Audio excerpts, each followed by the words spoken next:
Kind of here with Dave Sahni, Sahni, sorry.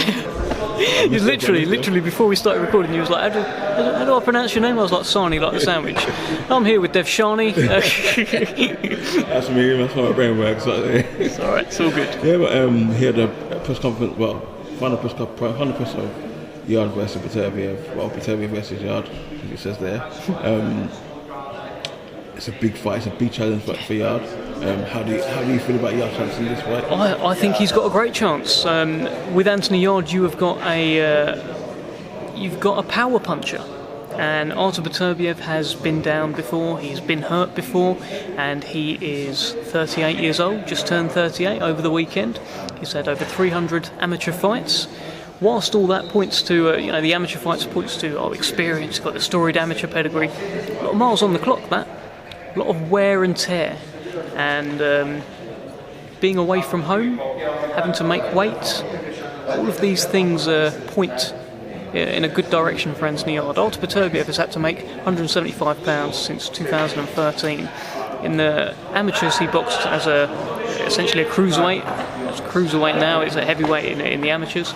And I just feel like the timing's right. There's plenty of stuff that's adding up for Anthony Yarde, and let's see. Well, obviously, I feel it's a bigger challenge than he had previous world title chat with Kovalev. It's obviously a different animal than Kovalev, in my opinion. So, what do you feel that Anthony Yarde has to do different in the Kovalev fight? Well, in the Kovalev fight, I think it was his first one, right? It was his first big step up. He'd gone from boxing kind of D-level opposition to boxing A-level opposition, and clearly the jump was too much. And then when he had had Kovalev hurt, see, I'm already speaking it into existence. When he had Kovalev hurt, he kind of swung for the fences and did everything he could to get him out of there. And he wasn't particularly poised or calculated. It was anything but himself in that moment. So I think he's learned from that. He's got that experience. He's got the experience of the Lyndon Arthur fight, what happened in that fight. And he knows himself. He's a more complete fighter now at 31.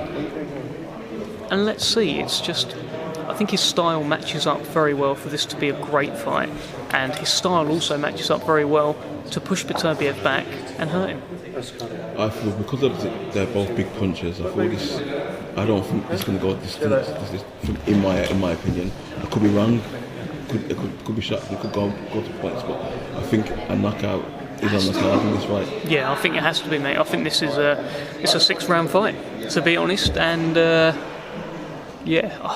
can't see this being. There's just no universe in which this is like a dull fight. Something's going to happen in there. It's time. It's time. Okay, thanks very much on that. But casting back to last weekend, Chris Eubank Jr. and Liam Smith, did you watch that fight? Yeah, of course.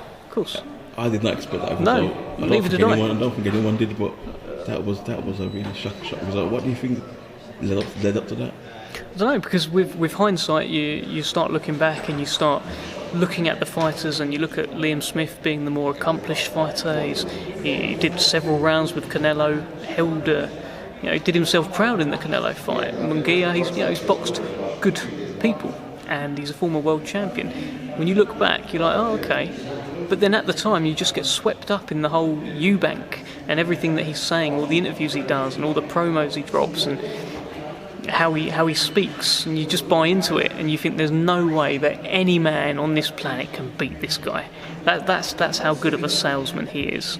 So it's quite shocking to see him knocked out and all over the place on his feet. And I thought it showed the warrior in him that he still tried to go and have a fight with Liam, even though he was out of it.